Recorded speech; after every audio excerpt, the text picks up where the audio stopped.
Hey, I hope you're getting excited about your trip to St. Lucia. I just wanted to take a few minutes to walk you through your documents. This is just a sample. It is not specific to your particular trip, so keep that in mind when you're seeing stuff. But you received an email from me that looks similar to this. And when you get it, you can either view online or view in the app. We're going to view online, but just for your reference, if you had clicked on view in app, it would have prompted you to download the app. And the app is great when you're traveling internationally because you can use it without having to have Wi-Fi or cell service, which can be very beneficial. When you open it up, it's going to look similar to this. The information and documents should populate at the top. And I've given you your flight information. If you just click on that little mark, you can see your flights.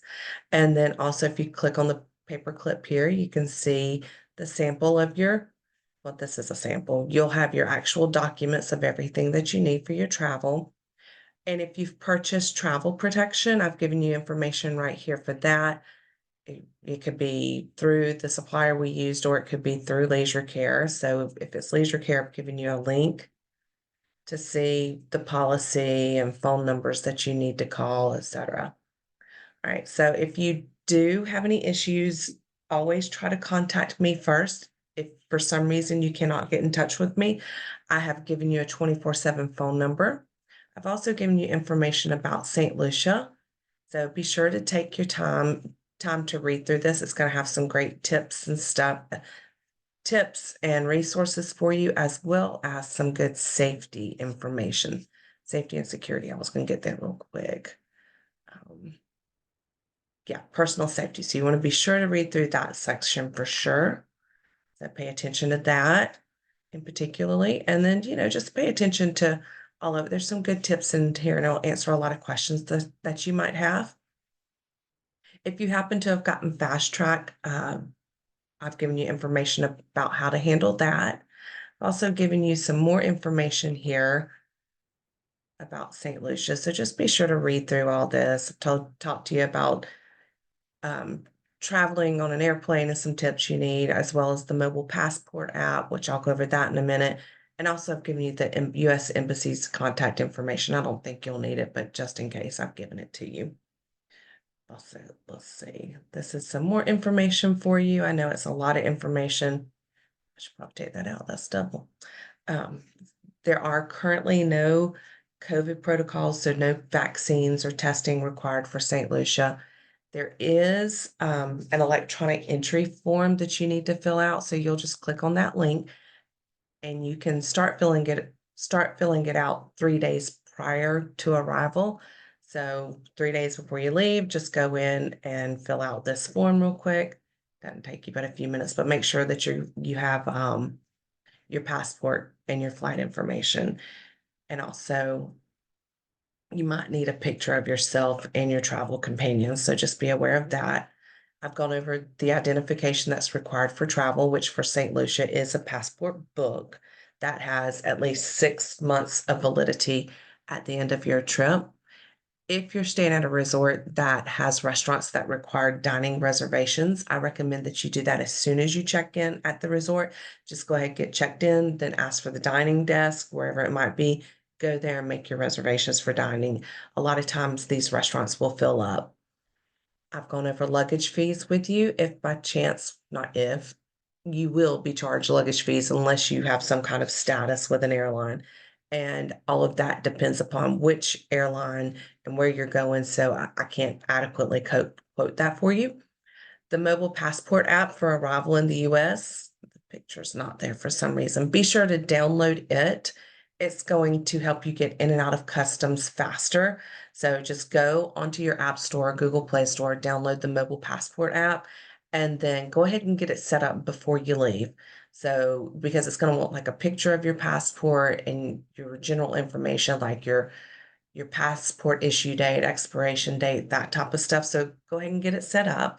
You cannot answer the 5 to 6 questions that are required until you're actually back on US soil. So when you're coming home, once you land and you take your phone off of airplane mode, go ahead and open up this app and answer the 5 to 6 questions that are required of you. And then once you get in the airport, look for the mobile passport app line. Sometimes it's kind of hidden and you have to ask an employee where it is. And sometimes they're going to want to see that you've actually gone ahead and submitted that information through the app, those 5 to 6 questions. So be sure to have that readily available. I have had a couple of hiccups with this app before. Your phone acts differently when you get back into the United States. So sometimes you have to do a hard reset on your phone. So just turn it off and turn it back on so it gets on the correct towers. And also, I've had to, restart the app. And also, there was one time that I had to actually be inside the airport before it would actually let me fill out the questions. So just be aware that those are some hiccups, and sometimes that line is not open. So just it's a good tip to have, but be flexible.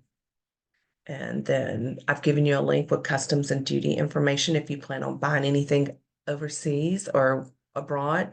And also, I've given you information about when you get back to the US about clearing customs and immigration. When you get back to the US, you're going to have to pick up your luggage at baggage claim and recheck it if you have a layover. If you have a non-stop flight, then this does not apply to you.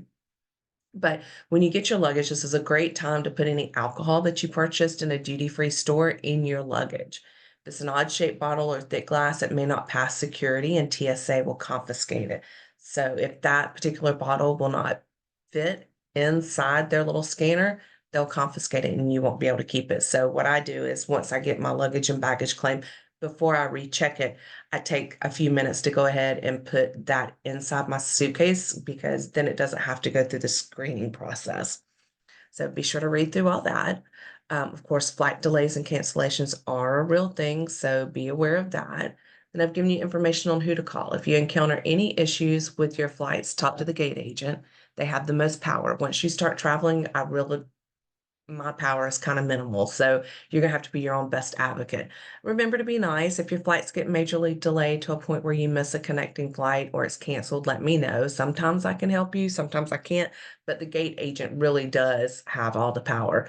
So, and it doesn't have to be the gate that you are scheduled to depart from. If you see, if you're flying American and you see an American gate agent, you can go talk to that person.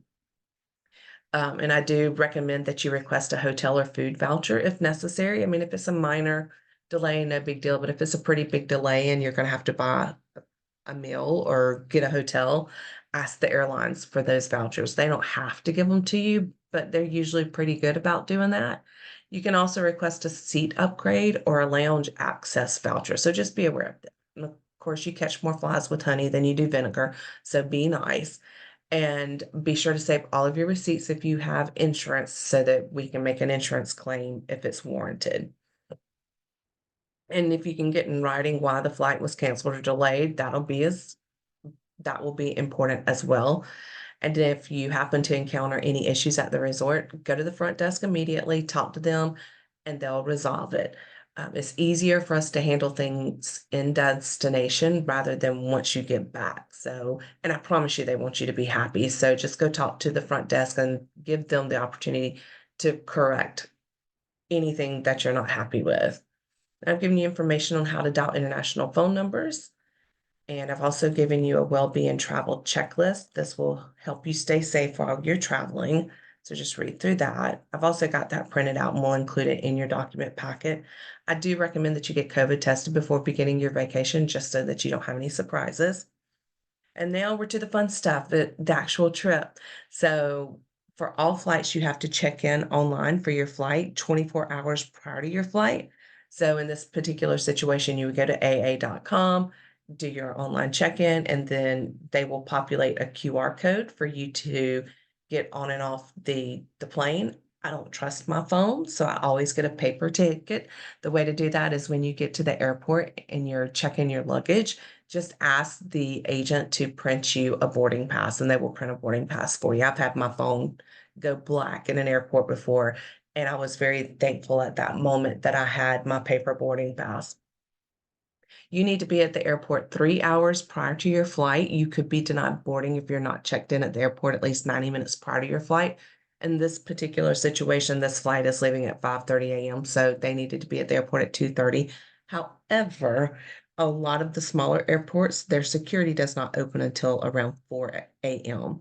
If and I will make a note of that if that is your scenario. So then you have your flights, and then once you get the um, to St. Lucia, you're going to clear immigration. After you clear immigration, you're going to retrieve your luggage, and then I've given you information about how to find your transfer to get you to the resort. And then you'll check in at your resort, and I've given if there's any notes or tips that you need, I've made a note there for that. And then you go on. If you have any short excursions, I would have put that in here at some point as well as your confirmation receipts, which would be under your information and document section over here. You typically have to reconfirm your return transfers, so be sure to pay attention to that in the instructions and be sure to not forget about that. And then again, the day before you leave, you're gonna have to check in online for your flight again, so be sure to do that again. And then when you check out, be sure to physically check out. Some resorts will issue wristbands upon arrival, and if that's the case, they're going to want to collect those back. Also, your transfer driver will need some type of proof that you've actually physically checked out, and every resort is a little different on how they handle that.